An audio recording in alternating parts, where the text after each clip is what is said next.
world around us, we experience so much loss and grief. And unfortunately, most of us don't know how to even cope with the loss. Today, we have a story that I believe will give us all hope and show us how to handle our loss and our pain and turn it into triumph. Please help me welcome our next guest, Dairen and Twanna House. Man, I am so excited to have you guys sharing with us today. I believe that this story will resonate with many people that will view this show on today.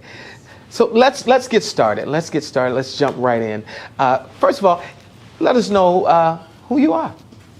Well, I'm Dairen House from Pensacola, Florida, by way of Fort Myers, Florida. Okay. And we are leaders, I guess you can say, in the Pensacola area. Mm-hmm. That, kind of leading and then parenting. Mm-hmm. And parenting and leading don't always mix. Yeah. All right. And so, in leading, I led for 14 years in my house as a parent alone, just me and the children. And in leading them, learning a lot about myself. So I don't want to interrupt your story, but you said something that was very interesting. For 14 years, you acted as a single parent. Yes. Interesting. Okay. Yes. 14 of them. Babies, bottles, Pampers, up at night, just all of the things that ordinarily mom would do, dad was forced to do. And alone. And I say forced because it wasn't what I wanted. I wanted to be married. I wanted a family. But things just did not work out. And so I had to stand and be strong for the children. Wow. And in parenting them, I think young age, my wife came along and joined me in raising these children. Yeah. Twanna House showed up. Okay. Was a little some sunshine on a rainy day. My Lord. And so we then, of course, we're parenting and we're learning because children will play games with parents and, play mom against dad and all of those things. And so in raising them, Rajan, Andrea, were very young. And we had what I thought was a happy family. Okay. And I say what I thought because a lot of times children will live in your house and have a totally different perception of what's going on, and you will not know. So true. As the parent. So true. And so in raising them, we thought that everything was well.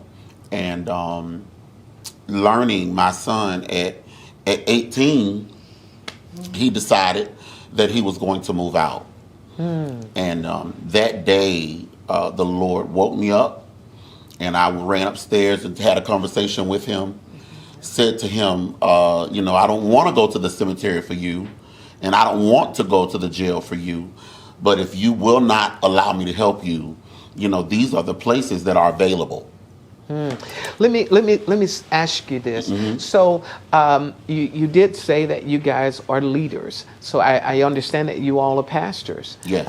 Pastor Twanna House and as well Apostle. So again, here you are, you're leading people. Let me ask you real quickly, Pastor Twanna. So 14 years, he's raising his children by himself. Then sunshine come into the picture. So how was it for you? What was your experience now coming into these children's lives 14 years now later, and now you're all of a sudden a new mom? Well, it was overwhelming because first of all, I hadn't had no children at all. So instantly, I became a mother. And from my experience of what I've been through, I had a great fear of if I was going to be a good enough mother or not. I mean, these children, fortunately, the biological mother for them wasn't in their life. And here I am taking on a responsibility that I'm not sure if I'm going to cut it or not, and understand that they're going to probably do what they do as kids. And then on top of that, we had our son Josiah together. And I was already dealing with depression already growing up, but this put me in a deeper one because I just wasn't sure if I could do it. Matter of fact, there's a story that on Christmas Day, the first Christmas that we had together, I was in the bathroom, in the bathtub, basically getting ready to drown myself and my unborn child because I just couldn't deal with the pain of everything. Wow. If it wasn't for him being there for me and talking me through these things, that I probably would not have overcome it. It took me a long time, I'm not going to lie to you. I thank God for his grace because he told me that regardless if you're not perfect at it, you got to fight to be there for them the best you can. Wow. And that's what I did. Wow. So let's fast forward the story. You were speaking of your son, Rajon. Tell us a little bit more about that.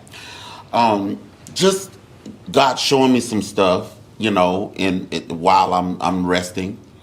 And so I, of course, wanted to have that talk with him.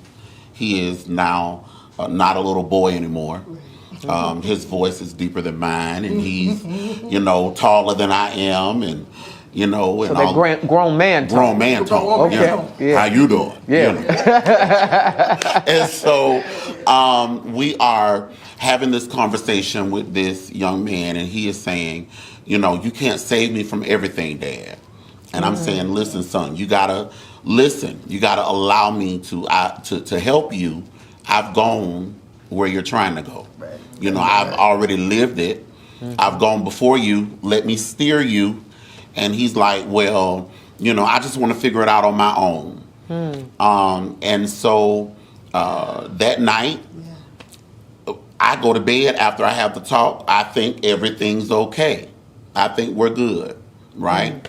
He grabs me, hugs me like he does, gave me this kiss on the forehead, and I went to bed. Woke up the next morning to him not being there. Was devastated. What do you mean him not being there? He had packed and moved out during the night while we are resting. Wow. My son Josiah says, Dad, the business phones are ringing and Rajon isn't here. What do you mean he's not here? He's not here. I saw him leave this morning, Dad. So I don't believe him. Right. So I go to the room to check. He's gone. His clothes are gone. I immediately called AT&T trying to figure out this, that, and the third. They were able to give me some information, but it was not for me to call. It wasn't for me to search it out and see where he was. God gave me peace at that time.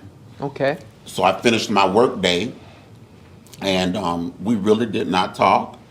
Then I did, reach out to him. Yeah. He talked back to me, let me know he was all right. I told him, son, come on home. I'm not coming home. Okay, all right. So he's wanting to figure it out on his own. Yes. And he did that for about 30 days. 30 days to the date of me having the conversation with him, I get a call. Rajon is not breathing. He's at the YMCA, and he is not breathing. He's not responding. He does not have a heartbeat. What do you mean? Mr. House, he's not breathing. Okay, I'm on my way. Where are they taking him? So they told me that they were taking him to Baptist Hospital. I got myself together and got there. When I walk in the room, I have not seen him in 30 days. I walk in, he's on a ventilator. He has tubes everywhere. And I walked over to him, hey, son, I'm here. I promised you I would be wherever you are, you know. My immediate response was to pray with him. Do you know who Jesus is? Do you know him as your personal savior? Tears are rolling down his face. So he's responding. He knows that I'm here. I prayed with him, and 8 hours in, there was no more responding. No more responding to me or my voice or anything like that. Stayed at the hospital with him for 4 days, and on July 1st, at around 6 in the afternoon, he passed. Something that no parent should have to go through. No. One of the things that I always ask people is, what do you call a woman who loses her husband? A widow. Yeah, What do you call a man who loses his wife? a widow. Right. Well, what do you call a parent who loses their child? There is no word for that because we're not supposed to do it. Let's talk a little bit more about that. What happened? You got a phone call. You went to the hospital. You had an opportunity to speak with your son, even though he was not necessarily able to speak back to you. But you knew that he was there. He was conscious enough to be able to hear you from his response. Now he's gone. What happened? We just, at that moment, I had to embrace the fact that he made a choice.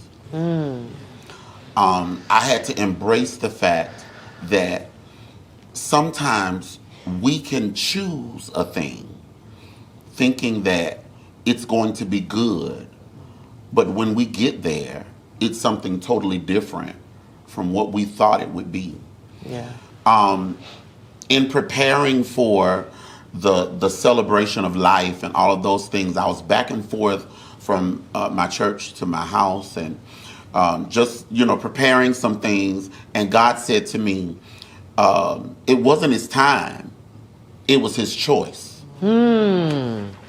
He said, it wasn't his time. It was his choice. It was his choice to either hear you Right. or not hear you. It was his choice to choose to stay in a safe place. So let me ask you this. Because Yeah. you're saying a lot about choice. Yes. Let's just kind of dig a little deeper so that, again, those that are watching, they can understand what were the choices he made, and now we see the consequence of the choice. Yes. So tell us, what was that choice? What was that choice? Our children don't understand that the roof that they are provided is their covering. Right. Our children don't understand that the no that they are provided is love. It's not, I want to control you. Right. Yeah. It's not, I don't want you to experience life. It is that you're not ready for life. Right. The reason we are afforded parents is because we are not able to make sound decision at 17, 18, 19, 20, 21, because there's a part of your brain that's still not developed. Oh, that goes back to our last guest. Yeah. It's Talking about still the- not developed, and it's still not making right choices. And so God provides you with a parent. Right. Yeah. So our children now have to understand that when I say no, you need to receive no, and thank God that there was somebody there to save your life. So do you mind sharing with us what was his cause of death? So when we get autopsies back and all of those things, we find out that now there's fentanyl, there is a derivative of fentanyl, and then there is Dilaudid. Okay? Wow. So fentanyl is something that's so powerful that you can stand across the street and I open a bag and it will cause you to pass out. And if you're not treated, it can kill you. Or if you touch it with your bare hand, it can kill you. Thanks for giving us that understanding, because I really don't know anything about fentanyl, but I do understand that it is killing a lot of our young people. Yes. Yes. sir. It is being laced on weed. It is being, for all of us that we want to smoke, we need to understand we don't know what we're smoking. We don't know what we're getting. This world that we're living in now is not like the world that we grew up in. Yeah. So real quickly, because we're running out of time. Yes. Listen, so how do you turn that kind of loss, that kind of pain into purpose? How do you do that? So now what I understand is that my purpose is not just to pastor, it's not just to preach, but it is to become a leader for our young people, meaning that I now have to bring community back into our communities. Yes. Wow. We've got to learn who our neighbors are. We've got to be able to accept the fact that Miss Sally saw your son doing what he shouldn't do, and she said something to him. Now, don't get mad at Miss Sally. Chastise your son. Right. We've got to come together and become one voice with our children, so that they understand that it's not just my mother watching me, everybody is watching me. And we can turn our community around. So what is next for Apostle and Pastor House? Oh gosh. What's next is that we are creating or writing this book entitled It Wasn't His Time. It was his choice. Wow. All right. And this book will come out sometime in March. And we are going to travel as much as we can and talk to young people all over this world. We're also going to talk to parents who have lost children to try and help them to deal with grief. Awesome, awesome.